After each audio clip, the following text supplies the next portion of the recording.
Hello नमस्कार दोस्तों आप सभी लोगों का स्वागत है आपके अपने यूट्यूब चैनल में। दोस्तों आप सभी लोगों के लिए इम्पोर्टेंट इन्फॉर्मेशन आ रही है एमपीपीएससी की तरफ से। मध्य प्रदेश पब्लिक सर्विस कमीशन एई का जो एग्ज़ाम होने वाला था, आप सभी लोगों को पता है कि डेट भी आ चुकी है, एडमिट कार्ड भी आ चुके हैं। दोस्तों अब वो उस एग्ज़ाम पे स्टे लग चुकी है। हाई कोर्ट का ऑर्डर है, एमपी के हाई कोर्ट का ऑर्डर है, उस पर स्टे लगा दी गई है। High court of Madhya Pradesh Jabalpur, ठीक है। तो वहाँ से ऑर्डर आ रहा है, कल का ये आपका नोटिफिकेशन है। मैं आपको डिटेल से बता दूँ। देखो अभी एमपीपीएससी ए की तरफ से कोई इन्फॉर्मेशन नहीं है, लेकिन जो एमपीपीएससी जो मध्य प्रदेश है, मध्य प्रदेश का जो हाई कोर्ट है, वहाँ से एक डिसीजन आ रहा है। क्योंकि बहुत सारे कैंडिडेट जो अदर स्टेट के थे, क्योंकि अदर स्टेट वाले कैंडिडेट को एलिजिबल नहीं कर रखा था। देखो पहले मैं पूरा मुद्दा बताता हूँ आपको। देखो क्या हुआ था, एमपीपीएससी के फॉर्म ओपन हुए थे, उसमें इन्होंने एमपी रोजगार पोर्टल मांग लिया था, जो कि केवल और केवल एमपी वाले कैंडिडेट ही फिल कर सकते थे उस पर, ठीक है। तो जो एमपी के आउट ऑफ एमपी स्टेट के जो स्टूडेंट थे वो पहुंच गए कोर्ट में। तो वहां पे एमपीपीएससी वाले जो पीसीएस का एग्जाम था उसमें अदर स्टेट को एलिजिबल कर दिया, लेकिन अभी भी एमपीपीएससी एई का जो पेपर था उसमें अदर स्टेट को एलिजिबल नहीं किया था।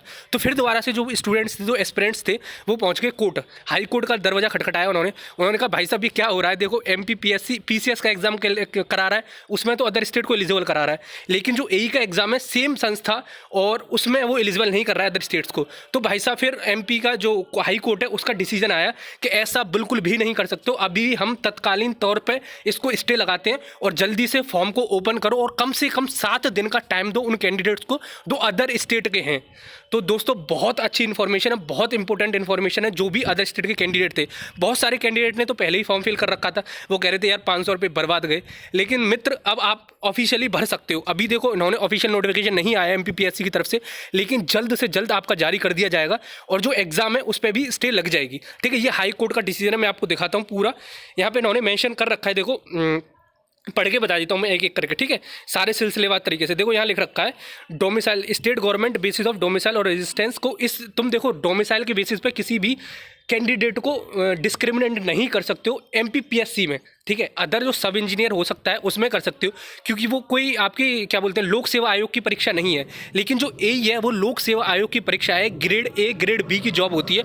तो उसमें किसी भी कैंडिडेट के साथ में भेदभाव नहीं हो सकता है on the basis of his residence, ठीक है। ये इन्होंने कोर्ट ने लिख के भेजा है आपको, ठीक है भाई साहब। और देखो मैं और भी आपको दिखा देता हूँ, यहाँ पे लिखा हुआ है he further pointed out the MPPSC in the various other exams have already permitted, जैसे कि मैंने आपको पहले बताया पीसीएस के एग्जाम में पहली परमिट कर दिया गया है।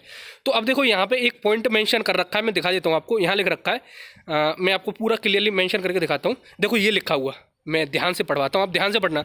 देखो यहाँ पे लिखा है Madhya Pradesh public service commission shall consider and notify a new date of filling up application forms and giving them at least 7 days further to do needful therefore notify a fresh date of conducting examination.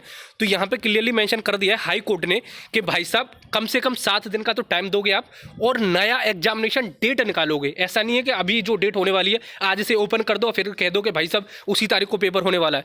तो उन्होंने बोला है कि कम से कम 7 दिन का time दो form fill करने के लिए, उसके बाद में नई एग्जामिनेशन की डेट निकालो। तो एमपीपीएससी के लिए नया नोटिफिकेशन है और स्टे लगा दी गई है अभी एग्जाम पे, ठीक है। तो जो दोस्त जो एमपी के हैं वो उनके लिए तो भाई उनके लिए न्यूज़ के थोड़ा सा टाइम मिल गया उनके लोगों के लिए। और जो अदर देन एमपी हैं, जो मतलब एमपी के नहीं है रेजिडेंस, जो अदर आउट ऑफ स्टेट है एमपी के, उन लोगों के लिए नई अपॉर्चुनिटी साबित होगी, क्योंकि 466 वैकेंसीज है दोस्तों, ठीक है। लड़ने से भैया बड़ी बड़ी चीज़ें झुक जाती हैं, ये तो एक एमपीपीएससी का एग्जाम था, ठीक है। तो दोस्त अब मैं आपको इन्फॉर्मेशन जैसे ही आएगी इसकी, जैसे कि आपका फॉर्म रीओपन हो जाएगा तो मैं आपको कन्वे कर दूंगा इसी चैनल पर, ठीक है। अपने दोस्तों के साथ शेयर करो यार, इस फैमिली को आगे बढ़वाओ। मैंने देखो बोलना बंद कर दिया तो आपने सब्सक्राइब करना भी बंद कर दिया है, बहुत कम इंक्रीमेंट हो रहा है सब्सक्राइबर्स में। तो अपने दोस्तों के साथ शेयर करो जिससे कि ये चैनल आपका आगे बढ़ सके और आपके पास में ऑथेंटिक जल्दी से जल्दी इन्फॉर्मेशन आ सके। अब देखो एक फाइनल एट अ ग्लांस में बताऊँ तो एमपीपीएससी के जो एग्जाम था एई का, उस पर स्टे लग चुकी है। अब आपकी नई एग्जामिनेशन डेट आने वाली है और जो आउट ऑफ स्टेट है एमपी से, उन कैंडिडेट्स के लिए फॉर्म रीओपन दोबारा से होंगे। ऑलरेडी ये 2 बार ओपन हो चुके हैं, अब एक बार और ओपन होंगे। पता नहीं, मुझे समझ में नहीं आता एमपीपीएससी पता नहीं क्या भांग खा के बैठा है, एक बार में सबको एलिजिबल कर देता, ईडब्ल्यूएस के लिए अलग से खोलना पड़ा उसे। चलो जो भी है, अब जो भी डिसीजन आएगा मैं आपको बता दूंगा, ठीक है। आई थिंक आपको इन्फॉर्मेशन मिल गई है। अगर इन्फॉर्मेशन मिल गई है और आप खुश हो इस इन्फॉर्मेशन से तो भैया कमेंट बॉक्स में थम्स अप करना, अगर दुखी हो तो थम्स डाउन करना, लेकिन करके कुछ ना कुछ जाना, ठीक है। चलो मिलते अगली धमाकेदार ऑथेंटिक प्रूफ इन्फॉर्मेशन के साथ। जब तक के लिए दोस्तों जय हिंद जय भारत।